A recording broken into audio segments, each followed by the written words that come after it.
What's up with y'all? We got kids movies that shouldn't be for kids. Now, this ain't normally in our range of reactions, you know. Normally we be watching, scary videos like Eight Most Disturbing, blah blah blah. But we finna see what this about. Dip our toes in the Think of kids sand movies, for- you typically don't associate them with the horror genre. Let me start it Wh- over. When you think of kids movies, you I typically can't don't hear this. associate them with the horror genre.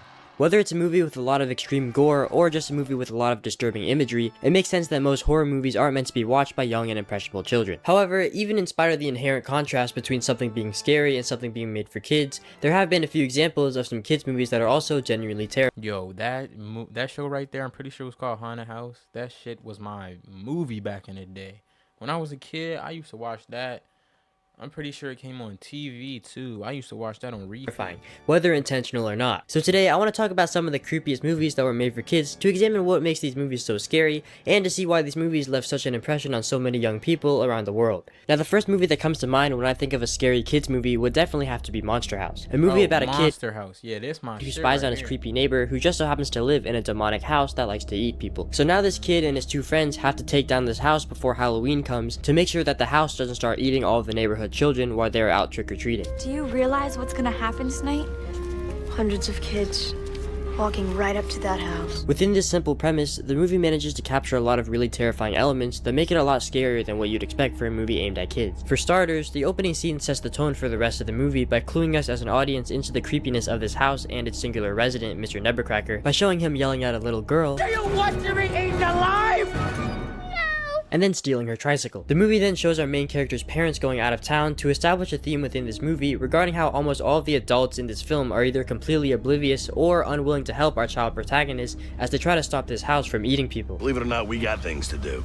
In fact, this disconnect between the children and the adults is a theme that is shared across quite a lot of these scary kids movies. But while the adults' incompetence is often either played for laughs or utilized just to move the plot along, for Monster House, it serves as a great way to ramp up the tension for the movie by forcing the child protagonist to try to figure out how to beat this evil house on their own without the help of the people who are meant to be protecting these kids from danger. So much for relying on the government.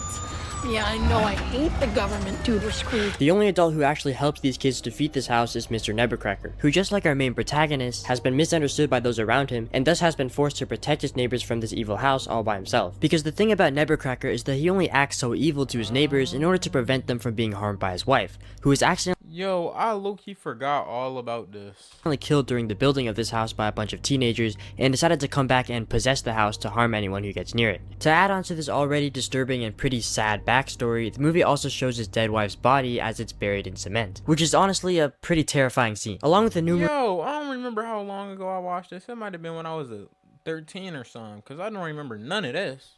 suspenseful sequences involving the house itself and the completely bizarre character designs of some of these characters, and it's not hard to see why this movie love the character designs, the way they look, the way they talk, the faces move. It's just something to it. was so scary to so many people.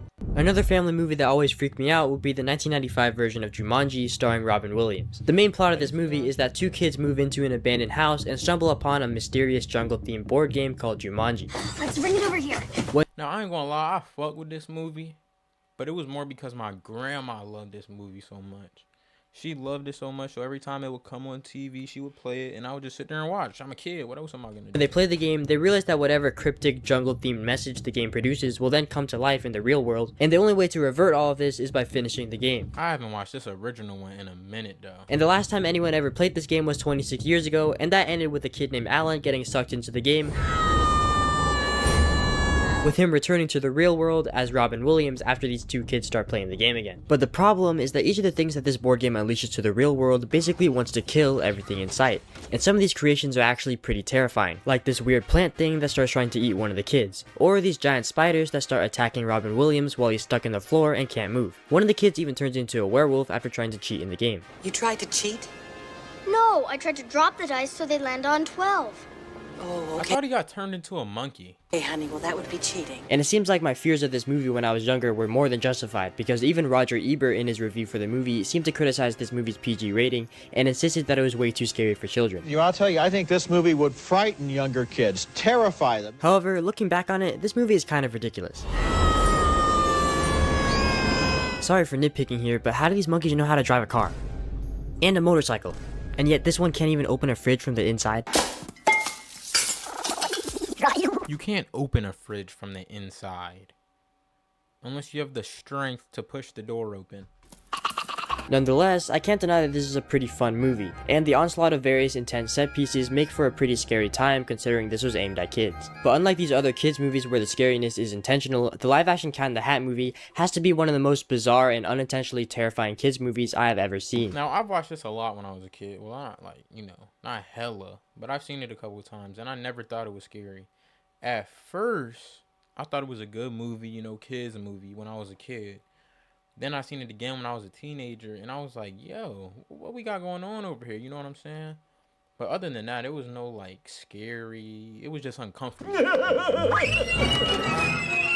And whereas the other movies that I talk about in this video are generally pretty good, this is one of the hardest movies that I've ever had to sit through. I knew that milk would come back to haunt me. Help!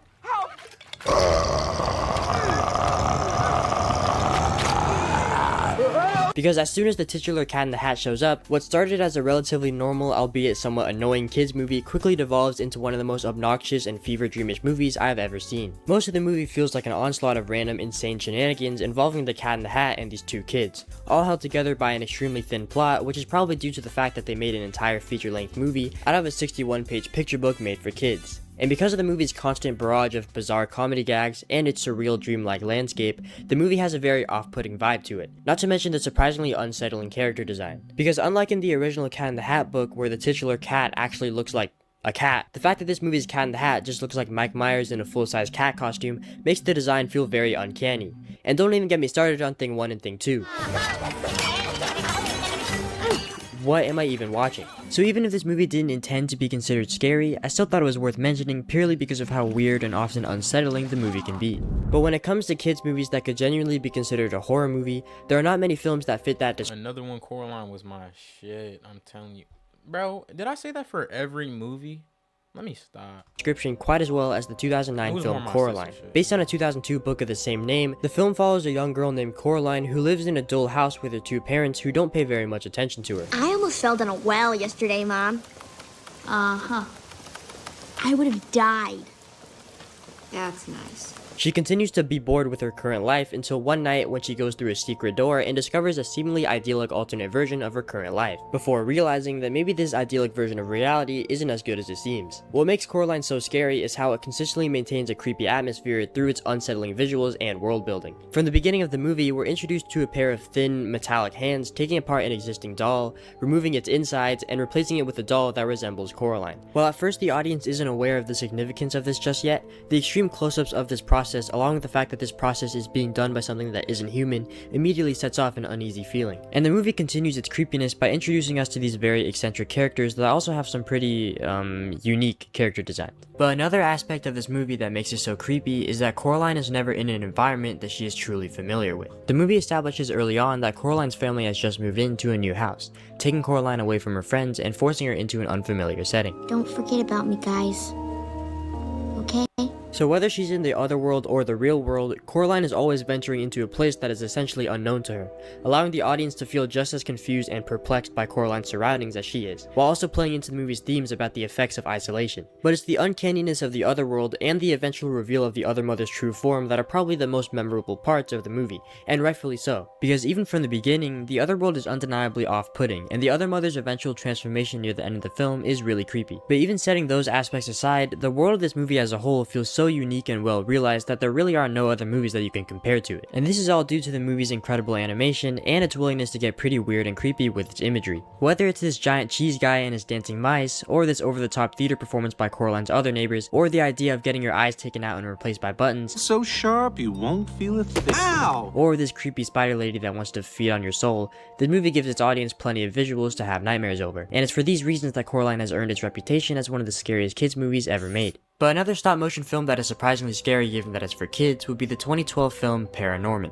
a movie about a kid named Norman who can see ghosts, but specifically ghosts that have some unfinished business that they need to take care of. My ghost isn't going anywhere until I pass on my duty to another. And when the anniversary of a supposed witch causes a bunch of zombies to spawn out of the ground, it's up to Norman to stop these zombies from causing chaos to the whole town, all the while having to deal with bullying and ridicule from a lot of his school classmates. I ain't gonna lie, I've never in my life seen this movie. And even his father, since no one else in the town can see ghosts except for him. How many times do we have to go through this, son?